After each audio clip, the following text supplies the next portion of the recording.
Hello students, आज हम लोग स्टार्ट करते हैं स्ट्रेट लाइन का क्विक रिवीजन जिसमें हम लोग बेसिक से लेकर एडवांस तक जाएंगे। तो सबसे पहले शुरुआत करते हैं हम लोग रेक्टेंगुलर कोऑर्डिनेट सिस्टम के। तो देखिए रेक्टेंगुलर कोऑर्डिनेट सिस्टम क्या होता है, सबसे पहले उसके बारे में जानते हैं। ठीक है, आप लोग ये जानते ही होंगे, मतलब बेसिक है काफ़ी। इसको हम लोग फर्स्ट क्वाड्रेंट कहते हैं, इसको हम सेकंड कहेंगे, ये हमारा थर्ड रहेगा और ये फोर्थ है। ठीक है, अगर मैं बात करूं तो अगर ये इसको हम लोग मानते हैं पॉजिटिव एक्स एक्सिस, इधर इधर ये नेगेटिव एक्स एक्सिस की बात करते हैं, इधर बाई एक्सिस है। ठीक है, यहाँ पे एक्स और बाई दोनों पॉजिटिव, इधर एक्स नेगेटिव बाई पॉजिटिव, तीसरे क्वाड्रेंट में दोनों नेगेटिव, और फोर्थ क्वाड्रेंट में क्या होते हैं, एक्स पॉजिटिव होता है बाई नेगेटिव होता है। अब जैसे मान लो मैंने बोला एक पॉइंट है P, एक्स कॉमा बाई, इसकी जो एक्स कोऑर्डिनेट उसको कहेंगे एब्सिसा। क्या कहेंगे? एब्सिसा। ठीक है, और हाँ, जो बाई कोऑर्डिनेट है उसको कहेंगे ऑर्डिनेट। कई बार लिखा हुआ मिलेगा आपको कि एब्सिसा है ये और एक ऑर्डिनेट है। तो ऑर्डिनेट कहते हैं बाई कोऑर्डिनेट को और एब्सिसा कहते हैं एक्स कोऑर्डिनेट को। हम लोग इतना सीख चुके हैं, आगे बढ़ते हैं। और हाँ, अगर एक मिनट में रोक देता हूँ, जिन लोगों को नोट करना है वीडियो पॉज करके नोट कर सकते हैं, हालांकि ये नोट करने वाली कोई बहुत बड़ी बात नहीं है। फिर आता है हमारा डिस्टेंस फार्मूला। ठीक है भाई, हम लोग अब डिस्टेंस फार्मूला की बात करते हैं। तो सबसे पहले डिस्टेंस फार्मूला क्या होता है।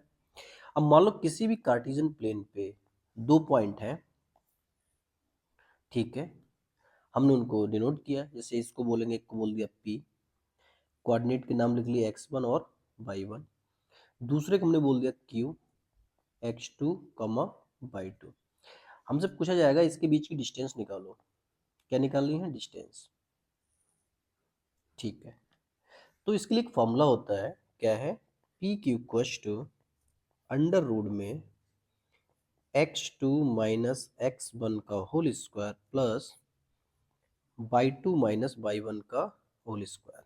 ठीक है, लेकिन अगर बात इसकी प्रूविंग किया जाए तो कैसे सॉल्व करेंगे?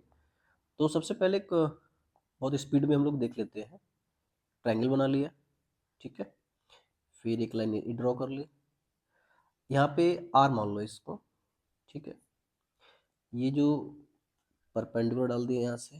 ठीक, अगर ये यहाँ से यहाँ तक का x1 है और यहाँ से यहाँ तक का x2 है, तो जो पी आर है इसकी डिस्टेंस कितनी हो जाएगी? x2 minus x1। ठीक है, और जो क्यू आर है इसकी डिस्टेंस क्या हो जाएगी? Similarly by two minus by one. क्यों? क्योंकि पूरा जो है, अगर मैं इसको n मान लूँ और m इसको, इस पॉइंट को, तो जो क्यू एन है वो बाई टू है और जो आर एन है वो बाई वन है कि नहीं? तो यहाँ से आपको वैल्यू मिल जाएगी किसकी? क्यू आर की, by two minus by one. अब आप लोग जानते हो, क्या जानते हो?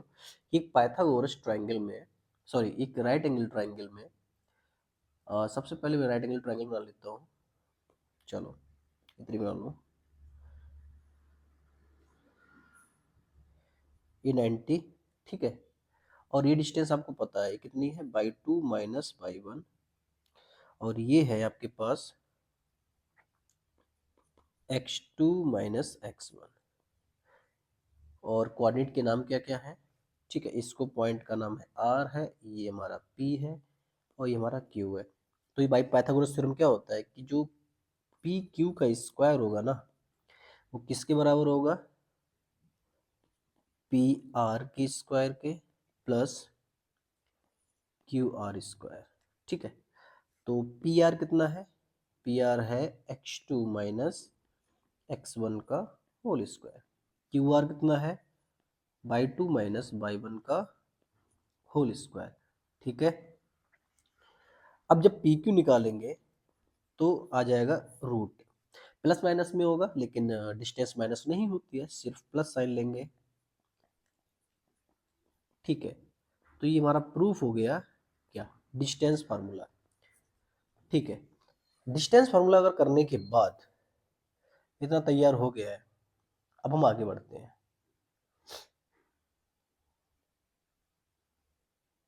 इतना आप नोट कर सकते हो।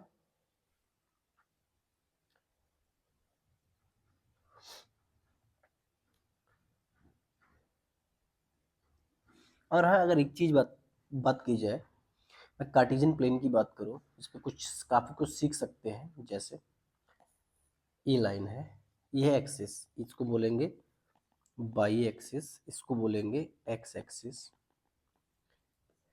कोई पॉइंट है यहाँ पे एक्स एक्सिस पे जिसकी कोऑर्डिनेट है h कामा 0, कोई पॉइंट है बाई एक्सिस पे 0 कामा k, तो जो बाई एक्सिस की पैरेलल लाइन होगी और h कामा k से पास होगी,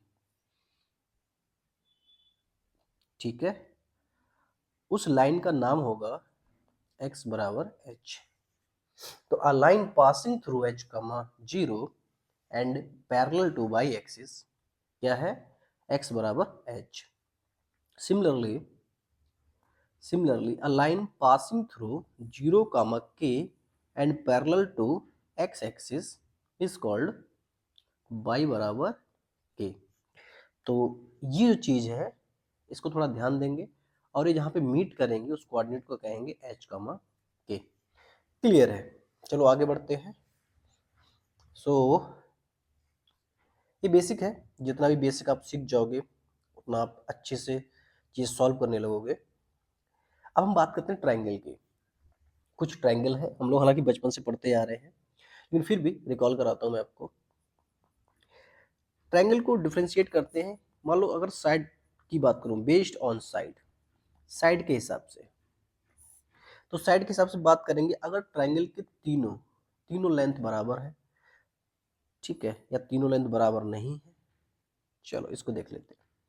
अगर मान लो मैं इसको बोलूं ए बी सी, यहाँ पे ए बी बराबर नहीं है बी सी के, बराबर नहीं है सी ए के, तो इसको बोलेंगे स्केलन ट्रायंगल। क्या बोलते हैं? स्केलन। नाम याद रखेंगे, साथ साथ लिख सकते हैं। कम स्पीड लग रही हो तो स्पीड बढ़ा सकते हैं, ज़्यादा लग रही हो तो स्लो कर सकते हैं। हालांकि ज़्यादा है ही नहीं, मैं आराम आराम से चल रहा हूँ। अगर वहीं पे दो साइड बराबर है, दो साइड बराबर है लेकिन तीसरी बराबर नहीं है, तब बोलेंगे हम ये कैसा है, आइसोसेलेस। कैसा है? आइसोसेलेस।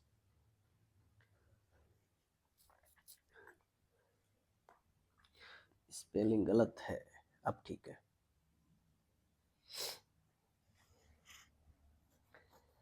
आइसोसेलेस अभी भी गलत है, एक मिनट।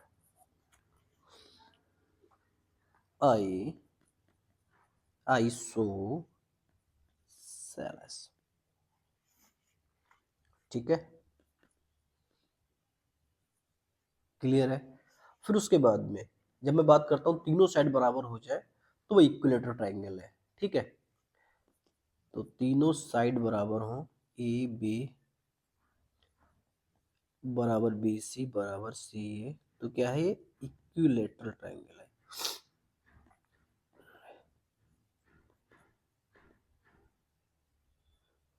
ठीक है, अगर ये चीजें आपको आती हैं तो वीडियो आप स्किप करके आगे बढ़ सकते हैं, ठीक है।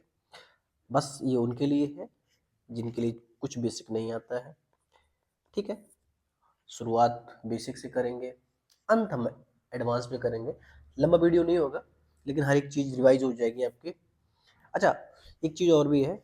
अगर हम बात करते हैं based on angle, based on angle की बात करेंगे कि ट्रायंगल क्या क्या हो सकते हैं, ठीक है। तो अगर मैं बात करूं जिसमें एक ट्रायंगल है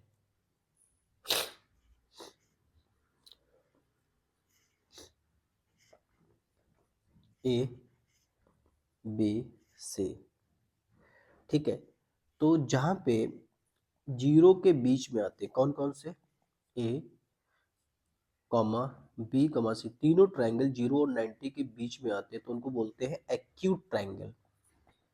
एक्यूट एंगल ट्राइंगल, ठीक है। मतलब क्या हुआ कि ये ए, एंगल बी, एंगल सी, तीनों की जो वैल्यू होगी सम करने के बाद में इंडिविजुअल, वो 90 से छोटी होगी, ठीक है। तो उसको एक्यूट एंगल बोलेंगे।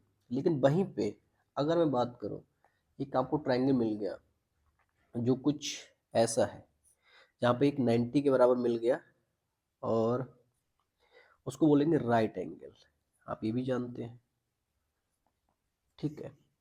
फिर ये भी हो गया। फिर अगर 90 से कोई बड़ा एंगल मिल जाए, ठीक है, मान लो एक लाइन ऐसी है, एक लाइन ऐसी और एक ऐसे बना दो, तो इसको बोलेंगे ऑब्ट्यूज एंगल ट्रायंगल, ठीक है। तो इतनी तो खासियत हो गई। तो इसमें अगर हम बात करेंगे, हाँ, और किसी भी ट्रायंगल के लिए मैं अगर जनरल बात करूं, कोई भी ट्रायंगल हो, कोई भी ट्रायंगल अगर बना लो, तो उसकी कुछ कंडीशंस होती हैं जो हमेशा सेटिस्फाई करती हैं। पहले, दो साइड का जो सम होगा ना, दो साइड का सम वो हमेशा तीसरे से बड़ा होगा। दो का डिफरेंस तीसरे से छोटा होगा। तीनों एंगल का सम 180 के बराबर होगा, ठीक है।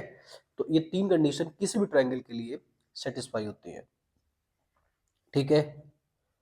ओके, आगे बढ़ते हैं। नेक्स्ट टॉपिक है हमारा सेक्शन फार्मूला। देखो, सेक्शन फार्मूला की जब हम बात करते हैं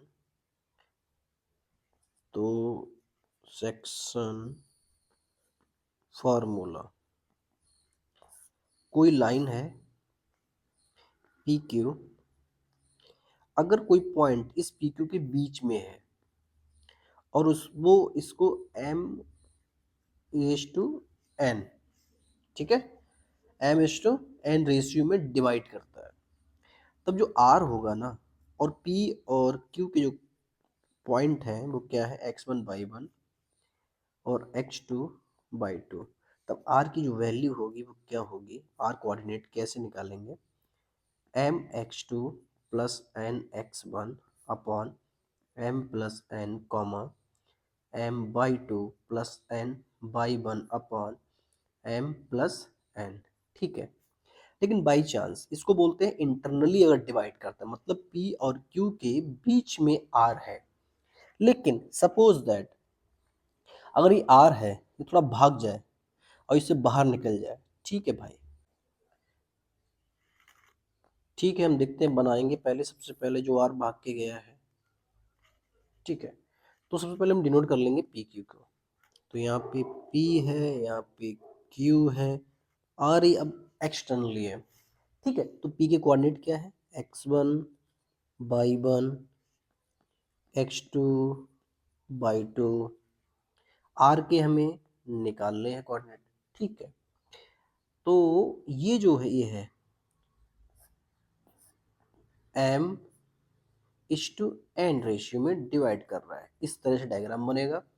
और R के जब कोऑर्डिनेट हम निकालेंगे तो कैसे निकलेंगे, m x two minus n x one upon m minus n comma m/2 minus n/1 upon m minus n. Clear है कि नहीं? तो ठीक है, ये है एक्सटर्नली जब डिवाइड करता है तब। अब वो क्या है, यहाँ पे जब हम बात करेंगे, ये है इंटरनली डिवाइड करता है। तो इंटरनली और ये एक्सटर्नली। आप एक मिनट रुक के इसको आप नोट कर सकते हो, ठीक है। सो आगे बढ़ते हैं, ठीक है। अब एक चीज आती है जिसको बोलते हैं हार्मोनिक कॉन्जुगेट्स। हार्मोनिक कॉन्जुगेट्स क्या होता है कि अगर जो P है, डायग्राम बना के समझाता हूं मैं, नए हेडिंग डालेंगे, नया टॉपिक है harmonic, harmonic conjugate. Harmonic conjugate किसे कहेंगे, सबसे पहले डायग्राम बना लेते हैं। ए पॉइंट है, x1/1 बोला, B को हमने x2/2 बोला, और एक पॉइंट Q है, और यहाँ पे पॉइंट क्या है, P है। ठीक है, तो जो P और Q है, एक इंटरनली डिवाइड कर रहा है AB को, एक एक्सटर्नली डिवाइड कर रहा है Q। तो P लिखेंगे, P डिवाइड्स AB इंटरनली, ठीक है, in to ratio,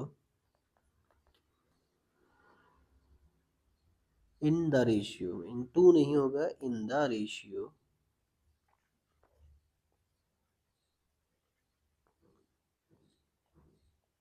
in the ratio m/n।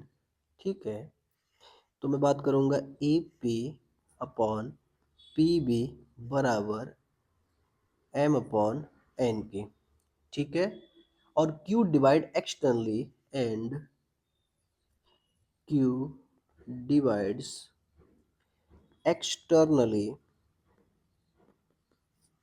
ठीक है, इन द रेशियो m/n। अब देखो, रेशियो तो हो सकता है ना, जैसे मैं 1:2 करूँ, ठीक है, तो वो 2:4 दोनों बराबर होते हैं। ठीक है, हालांकि इतना तो आप समझदार हो। ठीक है, तो जो यहाँ पे हमारे पास पॉइंट है, कौन कौन से,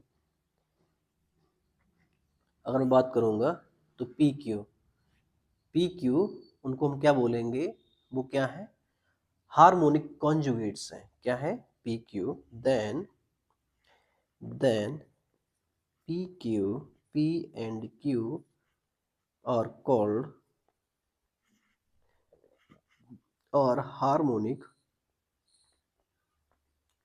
कॉन्जुगेट। आप याद रखेंगे, अगर क्वेश्चन में आ जाएगा कि हार्मोनिक कॉन्जुगेट्स क्या होते हैं, तो वो पॉइंट्स हैं। एक पॉइंट्स में अगर इंटरनली डिवाइड कर रहा है, उसी सेम रेशियो से एक पॉइंट है वो एक्सटर्नली डिवाइड कर रहा है, तो उनको हार्मोनिक कॉन्जुगेट्स कहते हैं। तो ठीक है, टफ नहीं है, लेकिन थोड़ा सा अच्छा क्वेश्चन है। फिर हाँ, आगे बढ़ते हैं। देखो, ये जो है बेसिकली वीडियो प्रॉपर थ्योरी पे है, क्वेश्चंस नहीं है। आप इसको स्पीड में देख के आपकी जो थ्योरी पार्ट्स है वो कवर हो जाएगा। ठीक है, फिर अगर मैं बात करूं एरिया ऑफ ट्रायंगल की, नया टॉपिक आता है आपका area of triangle. Area of triangle, ठीक है। तो एरिया ऑफ ट्रायंगल, अगर आप सिर्फ 11th के हो भी, अगर आपने 11th कर चुका है, आप 12th भी कर चुके हो, मतलब 12th में हो, तो अगर आपने डिटरमिनेंट और मैट्रिसेस पढ़ा होगा, तो आपके लिए भी एक फार्मूला है। ठीक है, अगर आपने नहीं पढ़ा है, तो आपके लिए भी एक फार्मूला है। तो दोनों में फार्मूला लिख देता हूँ अलग अलग। ठीक है, तो अगर मैं बात करूँ एरिया ऑफ ट्रायंगल की, तो सबसे पहले हाँ, एक area of triangle A B C, triangle है आपके पास जिसके कोऑर्डिनेट है x1, y1, बी है x2, y2, सी है x3, y3। तो इसका जो एरिया होगा वो होगा x1, y1, 1, डिटरमिनेंट में है x2, y2, 1, x3, y3, 1, और ये 1/2 बराबर। ठीक है, लेकिन अगर आप 11th में हो, तो आप डायरेक्ट एक फार्मूला याद कर सकते हो, 1/2 mod of x1 mine into y2 plus x2 y3 minus का y1 plus x3 y1 minus y2। ठीक है भाई, हाँ, इतना याद कर सकते हो। लेकिन अगर आपको इन दोनों में से कुछ नहीं याद करना है, ठीक है, तो अब ये जो तरीका मैं आपको बता रहा हूँ, ये किसी भी पॉलीगन के लिए एप्लीकेबल होता है। एरिया ऑफ एनी पॉलीगन, कोई भी, चाहे वो ट्रायंगल हो, क्वाड्रिलेटरल हो, पेंटागन हो, हेक्सागन हो, तो कोई भी पॉलीगन हो उसके लिए। तो आपके पास मैंने बनाया जैसे ट्रायंगल है, ए है, ठीक है। इसके एरिया की हम बात करते हैं तो कोऑर्डिनेट सबसे पहले क्या है, x1 और y1 बी x2/2। ये तरीका अगर आप सीख गए तो आपको बिल्कुल भी प्रॉब्लम नहीं होगी। तो देखो सबसे पहले क्या है, दो लाइन बनाएंगे वर्टिकल, एक ये बनाइए और एक दूसरी, ठीक है। अगर ये बनाने के बाद फिर आप क्या करेंगे, जो पॉइंट्स हैं उनको लिखना स्टार्ट करेंगे, x1/1, x2/2, x3/3। ट्राइंगल है तो 3 पॉइंट होंगे, क्वाड्रिलेटरल होगा तो x4/4 तक आएंगे, पेंटागन होगा तो x5/5 तक आएंगे, ठीक है। मैं एक लिख के बता दूंगा, पेंटागन का भी लिख के बता दूंगा। तो ये जैसे क्या है, यहाँ तक गए x3/3 तक, फिर आप जहाँ से शुरू किया, ठीक है, उसी पॉइंट से एंड करो। फिर आपको क्या करना है, ये तरीका है। फिर आपको जो ऊपर से है, up to, top to bottom जाएंगे, इस तरह से लिखेंगे। फिर इसको दूसरे कलर से मैं अगर लिखने की कोशिश करूं, ये देखो, अब क्या करना है हमें, जो मेरे पास ग्रीन वाले हैं एरो, उनको एक साथ लिखना है, मल्टीप्लाई करके मॉड लगा देना, हाफ लिखना है, किसी का भी एरिया निकालेंगे, हाफ लगाना है सबसे पहले तो। फिर पहली ब्रैकेट में क्या लिखेंगे, जो ग्रीन वाले हैं ना एरो, उनका मल्टीप्लाई कराएंगे आपस में, x1 का मल्टीप्लीकेशन बाई 2 के साथ में, ठीक है। तो सबसे पहले x1/2 plus x2/3 plus x3/1, इतना लिख लिया। अब हाँ, माइनस लगाएंगे, फिर क्या लगाएंगे, माइनस, माइनस बड़ा पतला सा है, ठीक है, अब सही है। फिर अब हम जाएंगे बॉटम टू टॉप। तो बॉटम में सबसे पहले क्या, x1 है, मल्टीप्लाई किससे हो रहा है, बाई 3 से, तो x1/3 plus x3/2 plus x2/1, ठीक है भाई। अब मॉड क्लोज, ठीक है। तो ये आपका एरिया हो गया। अब मैं सिमिलरली अगर बात करूं, अच्छा, ये जो आपको मैंने बताया था ये वाला एरिया याद करने को, ये भी इधर से ही आया है, ध्यान से देखेंगे। इसमें अगर मल्टीप्लाई कर दूं x1 का अंदर और x2 का अंदर इसमें, तो बिल्कुल सेम टू सेम वही बन जाएगा जो हमारे पास है ये। तो हमें याद नहीं करना है, हमें क्या करना है, प्रोसीजर सीखना है। अब हमारे पास मान लो 5 पॉइंट है, ठीक है। अब देखना ध्यान से, 5 पॉइंट है तो हम कैसे निकालेंगे एरिया, जिसको हम पेंटागन कहेंगे। तो सबसे पहले हम बनाएंगे 5 पॉइंट, ठीक है।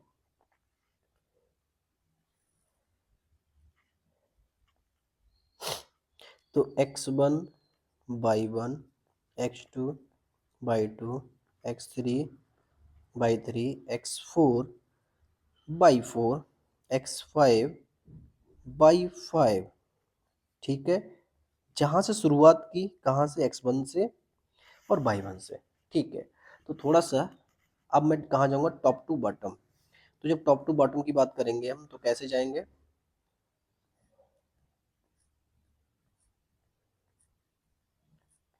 ठीक है, बॉटम से टॉप पे। तो एरिया ऑफ पेंटागन क्या होगा, हालांकि मैं इसको बनाऊं तो पेंटागन कुछ ऐसे होगा, 1 2 3 4 और 5। तो A B C D E, ठीक है। तो 5 पॉइंट है। और हाँ, जब कोई भी हम पॉलीगन बनाते हैं तो सीक्वेंस वाइज चलते हैं, जैसे x1/1, x2/2, x3/3, x4/4, x5 और y5। तो ठीक है, अब एरिया की बात करते हैं हम, और हालांकि मैं इसको मिटा दे रहा हूँ यार, जगह नहीं बचेगी, फिर ये छिप जाएगा। ठीक है, इसको हम बना लेना, पेंटागन आपको सब जानते हो। ठीक है, चलो एरिया लिख लेते हैं जल्दी से, कोई मस्ती मजाक नहीं। इधर देखो, देखो top to bottom, x one का मल्टीप्लाई किसके साथ, कलर में चेंज करूँ तो ये लेता हूँ, एक्स वन का मल्टीप्लाई बाई टू के साथ, तो क्या आएगा, एक्स वन बाई टू, फिर x two by three plus x three by four plus x four by five plus x five by one. ठीक है, क्या लगाना है, माइनस लगाना है, फिर क्या लिखना है, इधर देखो कहाँ से कहाँ तक, बॉटम से टॉप पे। तो हमारे पास क्या है, x one by five plus x five by four, x four by three, x three by two plus x two और बाई वन। तरीका सीख जाओगे तो कोई दिक्कत नहीं। अब जैसे मैं आपको बोल दूं, आपके पास 5 पॉइंट है, तो सबसे पहले जैसे पॉइंट में अगर आपको लिख दूं, ए है 1, 2, बी है 2, 3, सी है 3, 4, डी है डी है 5, 6। ठीक है, और फिर ई है, मान लो कुछ भी है 7, 8। ठीक है, तो सबसे पहले क्या करोगे, दो लंबी सी लाइन बनाओगे, 1, 2, 3, 4, 5, 6, 7, 8 और एक 1, 2, जहाँ से शुरू किया वहां से एंड किया, 1, 2, 3, 4, 5। ठीक है, मल्टीप्लाई करते जाओगे, हाफ लगाओगे और आंसर फाइंड कर लोगे। 1 मिनट में आप एरिया निकाल लोगे पेंटागन का, नहीं तो फिर फंसे रहोगे, आपसे नहीं होगा। और हाँ, ये किसी भी एनी पॉलीगन,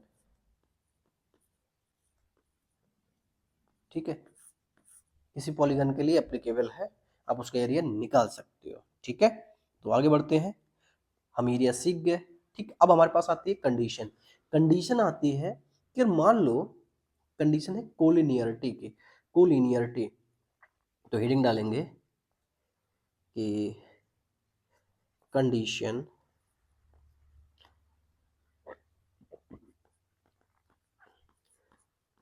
फॉर कोलिनियर। अब भैया ये भी क्या चीज है, कोलिनियरिटी। ठीक है, देखो क्या होता है, कोलिनियर का मतलब क्या होता है कि 3 पॉइंट, मतलब जो पॉइंट है वो एक लाइन पे हो, तो 3 पॉइंट, 2 पॉइंट तो हमेशा एक लाइन पे होंगे, ऑब्वियस है। जब हम 3 पॉइंट्स की बात करेंगे, उनमें तीसरा गड़बड़ कर सकता है, वैसे भी दो लोगों में दो एक साथ चलते हैं, तीसरा होता है गड़बड़ करता है। अगर वो एक लाइन में चल रहा है तो कहते हैं वो लीनियर है। ठीक है, ए है, बी है, ये सी है, इनके कोऑर्डिनेट है x1/1, x2/2, x3/3। ठीक है, तो सबसे पहली चीज, कंडीशन क्या होगी कि जो इनका एरिया होगा, ट्राइंगल का एरिया, वो क्या होगा, 0 होगा। x1/1 1, x2/2 1, x3/3 1, ये क्या होगा, 0। एरिया ऑफ ट्राइंगल क्या होगा, एरिया ऑफ ट्राइंगल, अच्छा area of triangle A B C, क्यों, अरे भैया जब ट्राइंगल ही नहीं बन रहा है तो एरिया कहाँ से निकालोगे। ठीक है भाई, नया टॉपिक है हमारा, different centres of a triangle A B C having vertices. अगर ए बी सी वर्टिसेस हैं किसी भी ट्राइंगल के, तो सेंटर्स की बात करेंगे तो सबसे पहले किस किस टाइप के सेंटर्स होते हैं, हमारे पास आता है सेंट्रॉइड। जब मैं सेंट्रॉइड की बात करता हूँ तो उसको रिप्रेजेंट करता हूँ जी से, और डेफिनेशन वाइज अगर मैं देखूं तो उसको बोला जाएगा इंटरसेक्शन,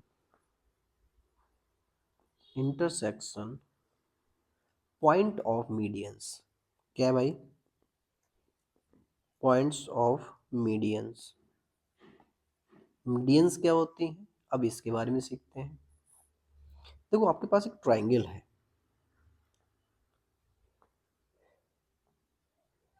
आपके पास क्या है, एक ट्राइंगल, ठीक है। अगर मैं बात करूं, इसके कोऑर्डिनेट क्या है, x1 और y1, बी के कोऑर्डिनेट क्या है, x2 और y2, सी है x3 और y3। अगर मैं पॉइंट ए से साइड BC पर एक लाइन खींचूं,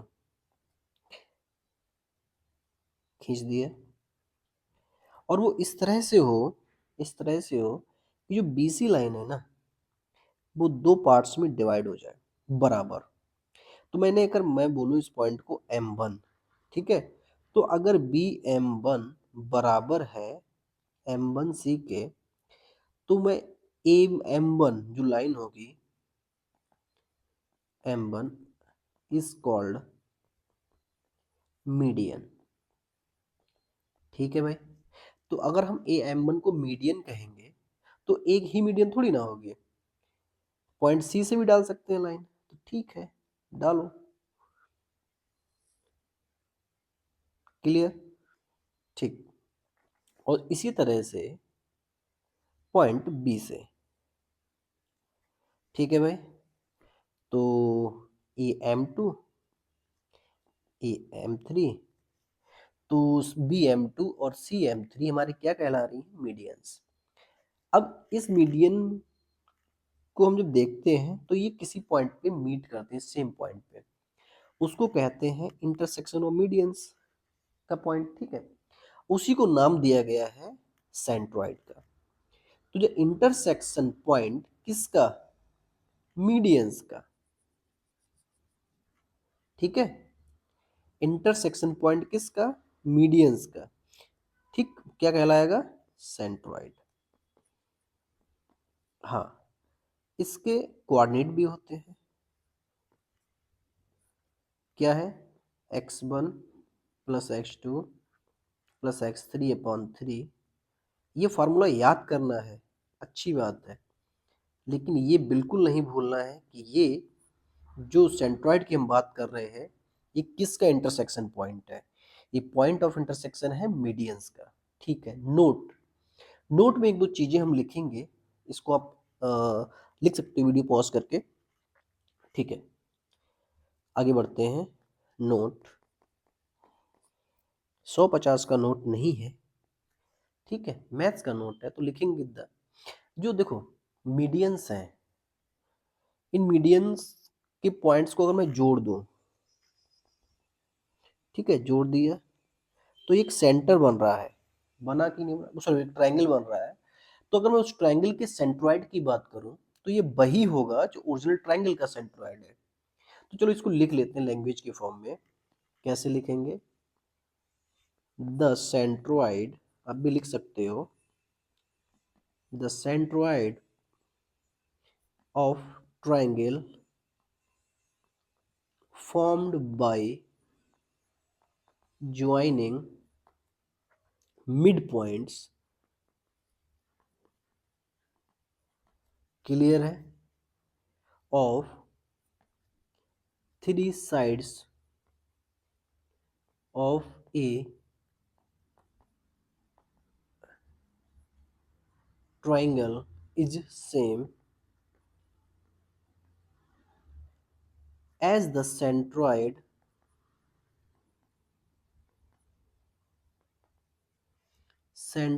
of original, हैं जी, ओरिजिनल ट्रायंगल, वेरी गुड, ये तो मजा आ गया। हाँ तो ठीक है, ठीक है ना, कोई बड़ी बात तो नहीं है, अब आ गया तो आ गया, अब क्या किया जाए, रख लो उसको, ठीक है। तो डायग्राम अगर मैं बात करूंगा, बना देता हूँ। एक डायग्राम ऐसा है, तो दूसरा डायग्राम कैसा होगा,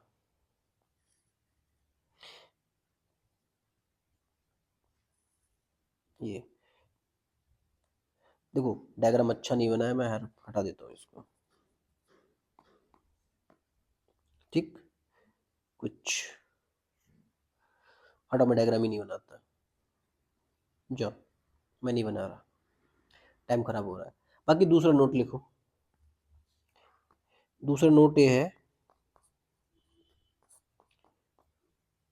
मीडियंस, ठीक है, की जो मैं बात कर रहा हूँ, ये ट्रायंगल है, उसको मिला के सेंट्रॉइड तक रोक दो। उसके बाद आपको जो मिलेगा ना, वो बड़ा मजेदार होगा। मजेदार का मतलब क्या होगा, A1, A2, A3, AG, नहीं, नहीं गाना नहीं, AGB, AGB, area of triangle AGB बराबर होगा AGC बराबर होगा BGC के। सिर्फ इतने ही पॉइंट पर जेई मेंस ने क्वेश्चन पूछा है, मतलब जेई मेंस में क्वेश्चन आया है, एनटीए ने पूछा था, ठीक है। हाँ भाई, जो सीबीएसई एग्जाम कराता है आपका जेई मेंस का, जिसकी हम लोग तैयारी कर रहे हैं, करो करो, तैयारी ही करते रहो। नहीं नहीं, सिलेक्शन भी लेना है भाई, आगे बढ़ते हैं।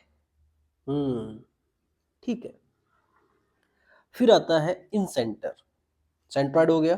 फिर हम बात करते हैं इन सेंटर की। दूसरा टॉपिक है हमारा इन सेंटर। इन सेंटर, इन सेंटर मतलब सेंटर है तो अंदर है, इन सेंटर है। अरे भाई, ट्रायंगल बनाते हैं, सबसे पहले बनाया। और इन सेंटर की जो डेफिनेशन होती है, ये इंटरसेक्शन पॉइंट होता है एंगल बाइसेक्टर का। किसका?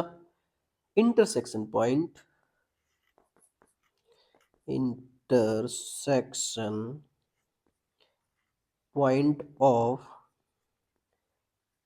Angle bisector. अब ये एंगल बाइसेक्टर क्या होता है, ये कौन सा नया है? ये सबसे पहली चीज तो एंगल है, ऊपर से बाइसेक्टर है। तो एंगल है ये ये क्या करना है, इसको बाइसेक्ट करना है, मतलब आधा आधा कर दो, कर दिया, ठीक है। दूसरा, इसको भी बनाते हैं, अब तो बन जाना अच्छे से। ठीक है। तीसरा,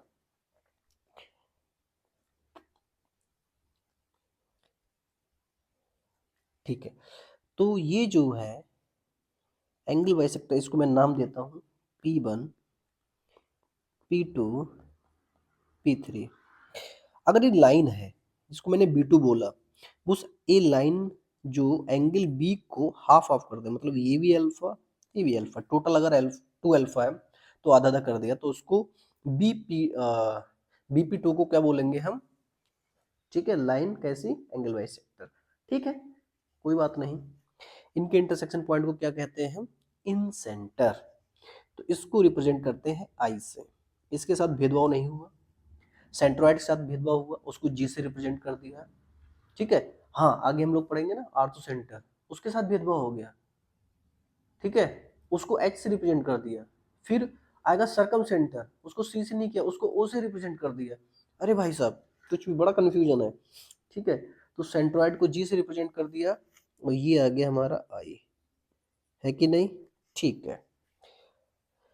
हाँ, अगर मैं बात करूँ डायरेक्ट फार्मूला की, तो इसमें एक चीज़ नोट करने वाली ये होती है कि हम अब इन जनरल जैसे हम बात करें, एंगल ए है, ठीक है, एंगल में ए की बात कर रहा हूँ, इसके करस्पॉन्डिंग साइड कौन सी है सामने वाली फ्रंट पे? BC। तो इसको लेंथ इसकी क्या है? ए। और बी के करस्पॉन्डिंग है AC, इसकी लेंथ है B। और अगर मैं बात करूं सी के करस्पॉन्डिंग एंगल के AB है, तो इसकी लेंथ है C। तो जो एरिया हो, सॉरी इन सेंटर होगा क्या? आई। बड़ा मजेदार फार्मूला है, AX1, फिर BX2, फिर CX3 अपॉन A+B+C, कॉमा, फिर आता है A/1 plus AB by 2 plus C by 3 upon A plus B plus C. Clear है कि नहीं? ठीक है, इन सेंटर का फॉर्मूला आ गया, इन सेंटर की डेफिनेशन सीख ली, क्या होता है intersection points of angle wise sector. ठीक है, ये इतना हो गया। अब इन सेंटर है तो क्या होगा, एक इन सर्किल भी होगा। मतलब क्या हुआ, देखो ध्यान से, ये आपके पास है ट्रायंगल, ठीक। अब बनाते हैं इसके अंदर सर्किल, तो काले से कलर से बना लेते हैं, देख कितना अच्छा बनता है यार। बन गया बन गया बन गया बन गया बन गया बन गया। ठीक है, तो अगर ये ए है, ये बी है, ये सी है, तो ये जो है आई है, इसको बोलेंगे इन सेंटर, और ये सर्किल है इसका नाम है इन सर्किल। ठीक है, सर्किल है तो इसकी ग्रेडियस भी होगी, तो यहाँ से लेंथ ऑफ परपेंडिकुलर डाल देंगे आई से, किसके ऊपर, बी सी के ऊपर, ए बी के ऊपर और ए सी के ऊपर, हमको रेडियस मिल जाएगी आर। Are are. अच्छा एक चीज और भी है, अगर इसकी साइड की लेंथ हमारे पास है, ये ए है, ये बी है, ये सी है, तो इसका पेरीमीटर क्या होगा, A plus B plus C, 2s। ठीक है, तो अगर मैं बात करूंगा A plus B plus C by 2 को, तो ये हो जाएगा सेमी पेरीमीटर। एस क्या है, सेमी पेरीमीटर, आधा। ठीक है, आधा पेरीमीटर। ठीक है, अच्छा इसका जो एरिया होगा, अगर मैं एरिया की बात करूँ, इसको मैं डेल्टा मान लूँ। अच्छा इसका एक फॉर्मूला होता है जो हाई स्कूल में आप लोगों ने पढ़ा होगा, एस, एस माइनस ए, एस माइनस बी और एस माइनस सी। तो डायरेक्ट हम क्या निकाल लेंगे, क्या निकाल सकते, आर। आर बराबर होता है एरिया अपॉन पेरीमीटर, कौन सा, सेमी पेरीमीटर। ठीक है, इसको इस तरह बना के आप लिख सकते हो और ये आपका काम में आ जाएगा। तो इतना है ये इन्फॉर्मेशन। ठीक है, इसको आप लोग तैयार कर सकते हो, स्क्रीनशॉट भी ले सकते हो, लिख भी सकते हो। देखो मैं ऐसे वीडियो बना रहा हूँ जिसमें अगर मेरे साथ भी आप लिखना स्टार्ट करोगे तो लिख भी सकते हो, सिर्फ समझोगे, ईयरफोन लगा के भी समझ सकते हो, तो आपको याद हो जाएगा, एक दो बार वीडियो देखोगे याद हो जाएगा। ठीक है, इन सेंटर हो गया। फिर इन सेंटर के बाद आता है, कहाँ चला गया, इन सेंटर के बाद आएगा आपका आर्थ सेंटर ले लेते हैं, नहीं एक्स सेंटर लेते हैं। ठीक है, तो जो एक्स सेंटर होता है, एक्स सेंटर,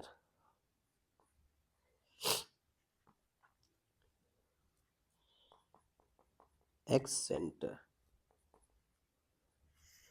सबसे पहली चीज इन सेंटर था, अंदर था ट्रायंगल के, ये अगर बाहर होगा, एक्स सेंटर्स होंगे 3। कैसे, अब बताता हूँ मैं आपको। एक तो बनाऊंगा मैं ट्रायंगल, एक्स सेंटर की डेफिनेशन की बात करेंगे तो इसको लिख सकते हैं, the point of intersection, the point of intersection of external angle bisector. ठीक है, opposite to a vertex is called x center of x center opposite to the, ठीक है, to that vertex। ठीक,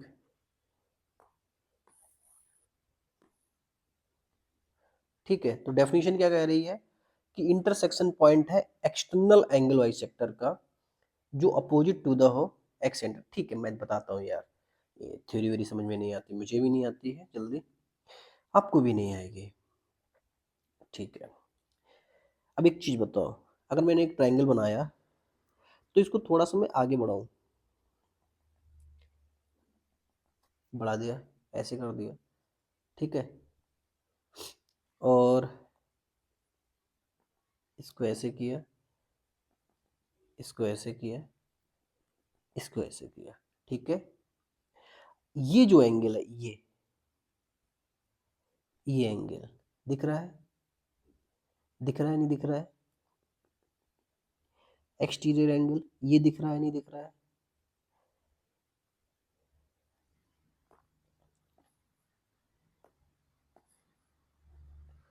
इसको मैं बनाऊं,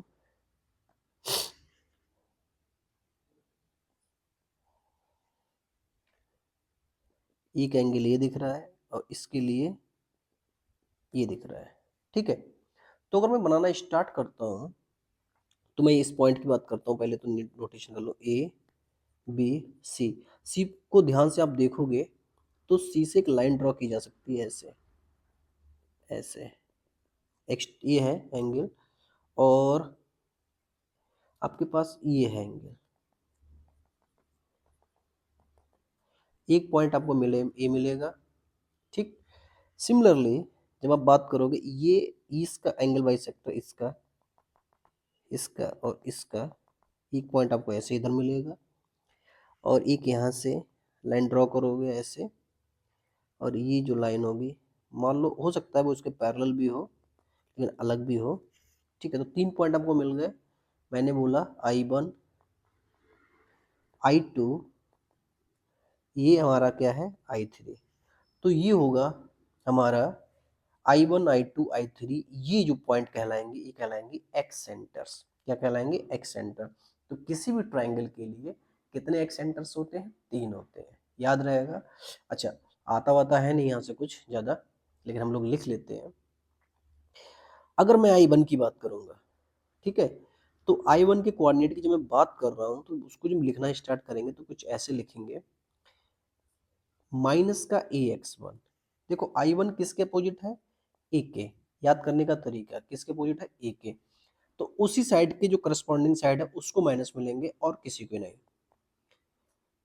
नाराज है क्योंकि वो उसी के अपोजिट है, इसलिए वो थोड़ा नाराज है। क्या रहेगा? माइनस में रहेगा। अपॉन में minus A plus B plus C, comma minus A by 1 B by 2। तो जो इंसेंटर का फार्मूला ना वैसा ही रहेगा, बस उसमें माइनस आ जाएगा जिसके अपोजिट निकालने होंगे उस साइड को, ठीक है। तो ये जो एक्स सेंटर है I1, ये किसके है? Opposite to vertex A. Similarly मैं I2 की बात करता हूँ, I2 की बात करूंगा, इधर ही लिख लेते हैं। I2 किसके अपोजिट है? बी के।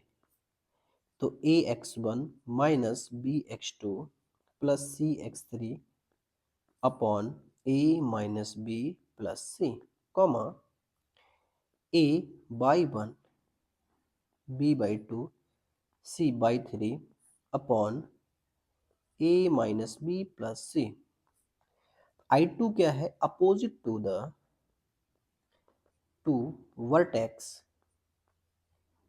B, ठीक है। सिमिलरली मैं I3 की बात कर रहा हूं तो आप लोग खुद लिखना किसके अपोजिट है? C के। नाराज किससे होगा? ठीक है, तो माइनस में जाएगा A X1 B by 1 C, sorry थोड़ा गड़बड़ हो गया, AX1 BX2 minus CX3 upon A plus B minus C, comma A by 1 plus B by 2 minus C by 3 upon A plus B minus C. ये है opposite to vertex सी के। तो किसी भी ट्रायंगल के लिए कितने? 3, ठीक है। ये 2 3, 3 एक्स सेंटर हो गए, और 3 अगर एक्स सेंटर है एक इन सेंटर होगा। क्या होगा?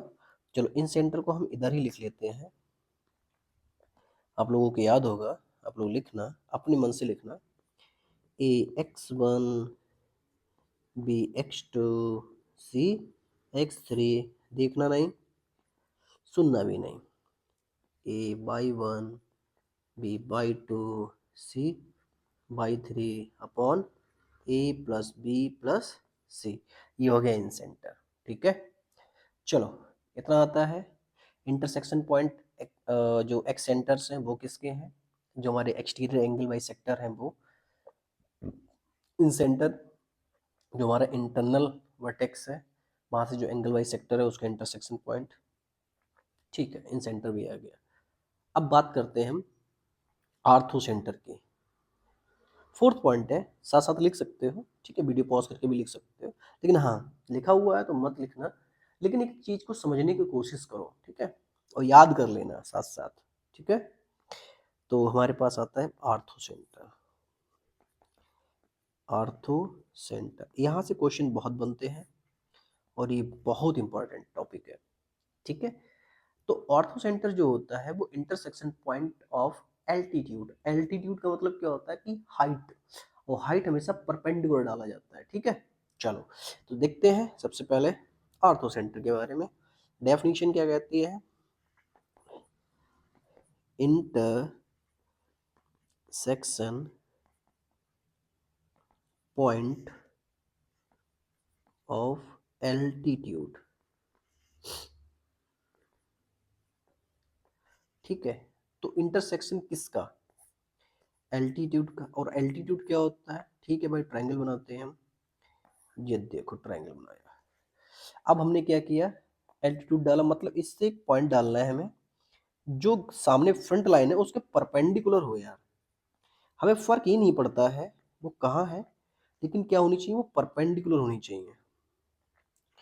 ये परपेंडिकुलर लेंथ, दूसरा ये परपेंडिकुलर लेंथ, तीसरा ये परपेंडिकुलर लेंथ। ठीक है, तीनों बन गए। तीनों का जो इंटरसेक्शन पॉइंट होगा, तीनों का ये कलर चेंज करता हूँ, ये उसको कहूंगा आर्थो सेंटर। और आर्थो सेंटर पता रिप्रेजेंट किससे करते हैं, एच से। अब बताओ क्या लॉजिक है इसको रिप्रेजेंट करने का, नहीं है ना। सेंट्रॉइड को आपने जी से किया, इन सेंटर को आई से किया, आर्थो सेंटर को आप एच से कर रहे हो। ठीक है, आपकी मर्जी, कर लो। ठीक है, हाँ, लेकिन कन्फ्यूजन नहीं है। ठीक है, इसमें नहीं तो सेंट्रॉइड को सी से कर देते, फिर सर्कम सेंटर को किससे करते हैं, ठीक, कन्फ्यूजन हो जाता। तो सही है, हम आर्थो सेंटर को करते हैं एच से। ओके, आगे बढ़ते हैं। लेकिन आर्थो सेंटर का जो फार्मूला होता है वो घटिया फार्मूला होता है यार, बड़ा अजीब सा। ठीक है, चलो याद करते हैं, करना नहीं है याद, बस लिख देता हूँ मैं, x1 tan a, x2 tan b, x3 मैंने भी याद नहीं किया था, लेकिन वो क्या है ना, पढ़ाते पढ़ाते याद हो गया है। tan a, tan b और tan c। ये इम्प्रेस करने के लिए अच्छा है, किसी से बोल दो कि मेरे को इतना बड़ा फार्मूला देखो पता है। हालांकि इस फार्मूले में कुछ है नहीं, सीक्वेंस है बस। tan a, tan b, tan c, तो ये तो ऑर्थो सेंटर हो गया, लेकिन हमको इसको याद नहीं करना है। ठीक है, तो ऑर्थो सेंटर क्या होता है, इंटरसेक्शन पॉइंट्स ऑफ एल्टीट्यूड होता है। हाँ भाई, राइट एंगल ट्रायंगल के लिए, राइट एंगल ट्रायंगल के लिए जो ऑर्थो सेंटर होता है, कितनी घटिया लाइन बनाई यार मैंने, बताओ। ठीक है, राइट एंगल ट्रायंगल के लिए जो ऑर्थो सेंटर क्या होता है, उसका जो राइट एंगल बनता है जिस वर्टेक्स पे, वही पॉइंट होता है, बस बात खत्म। हालांकि मैंने डायग्राम बना दिया है, आप नोट कर सकते हो, ए बी सी ए, इसके लिए ऑर्थो सेंटर क्या होगा, बी होगा, याद कर लेना। ठीक है, ओके, फिर हम आते हैं, आगे बढ़ते हैं, नेक्स्ट टॉपिक है हमारा सरकम सेंटर। क्या है, सरकम सेंटर।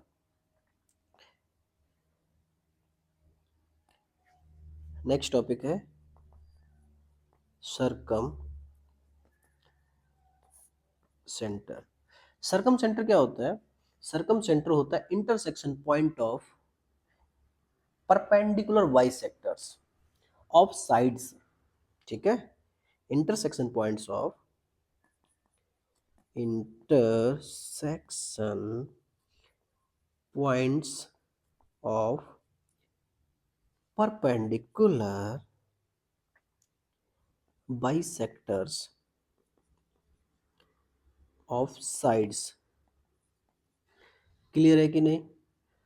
तो सही है, साइड है हमारे पास, ट्रायंगल बनाया हमने, ठीक है, और उससे कुछ साइड बनाई, एक ये है परपेंडिकुलर,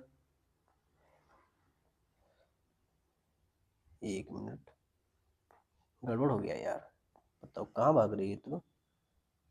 हाँ ठीक है। तीसरी है, ठीक, तो परपेंडिकुलर बाइसेक्टर मतलब क्या हुआ, ये परपेंडिकुलर भी होगी जिस, और वो ए बी को दो बराबर भाग में डिवाइड भी कर रही होगी। मान लो अगर मैंने बोला ए लाइन L1 है, ये L2 है, L3 है, तो L1 L2 का काम क्या है, वो B A B B C और सी को क्या कर रही है, डिवाइड कर रही है, और वो line A B B C और सी क्या है, परपेंडिकुलर भी है। तो ये जो पॉइंट होता है, ये जो पॉइंट सी सी बोले तो किधर गया रे, ये, तो ये जो पॉइंट होता है ये, इसको मैं क्या बोलूंगा, सरकम सेंटर, इसको मैं रिप्रेजेंट करूंगा ओ से, ठीक है। तो इसमें अगर मैं इसको पॉइंट मान लूँ, मैं क्या मान लूँगा यार, M1 मान क्या सकता हूँ, यही ऑप्शन है, ठीक है। मिड पॉइंट नहीं है, बिल्कुल मिड पॉइंट है, ठीक है, किसके लिए, ए और बी के लिए, ठीक है।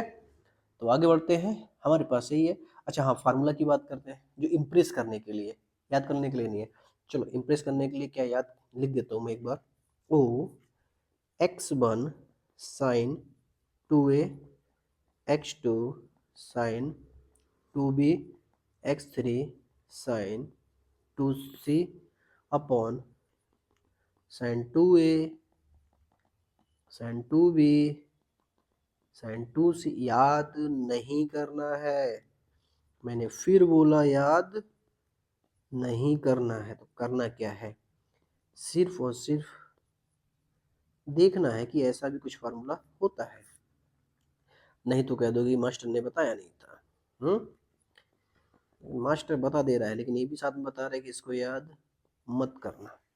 हाँ, डेफिनेशन जरूर याद करना कि आर्थोसेंटर की डेफिनेशन क्या होती है, सॉरी सर्कम सेंटर क्या होती है, कि जो परपेंडिकुलर बाइसेक्टर्स होते हैं किसके साइड के, उनका इंटरसेक्शन जो पॉइंट होता है वो क्या होता है, क्या होता है, सर्कम सेंटर होता है। अच्छा सर्कम है, सेंटर है, तो कुछ तो समझ में आ रहा है कि एक ट्राइंगल होगा, होगा कि नहीं होगा, हाँ बिल्कुल होगा, और उसके बाहर सर्किल होगा।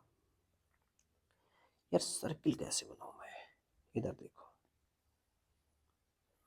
थोड़ा घटिया सर्किल बन गया यार,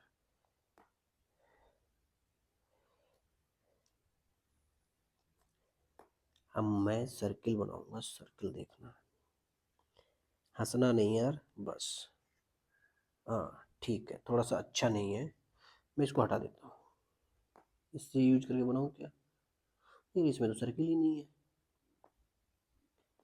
ठीक है, मैं कुछ नहीं करूँगा, मैं बस डॉट डॉट डॉट लगा दूंगा, हाँ अब सही है बिल्कुल, ठीक। तो अब ये क्या है, हाँ हाँ अब ठीक है, तो A B C, circumcentre क्या होता है, परपेंडिकुलर बाइसेक्टर्स जो साइड्स होते हैं उनका इंटरसेक्शन पॉइंट। मैं कहूँ ये डिस्टेंस r है, ये डिस्टेंस r है, तो ए बी डिस्टेंस क्या होगी, r होगी, क्योंकि वो सर्किल है, तो इसको बोलते हैं सरकम सर्कल,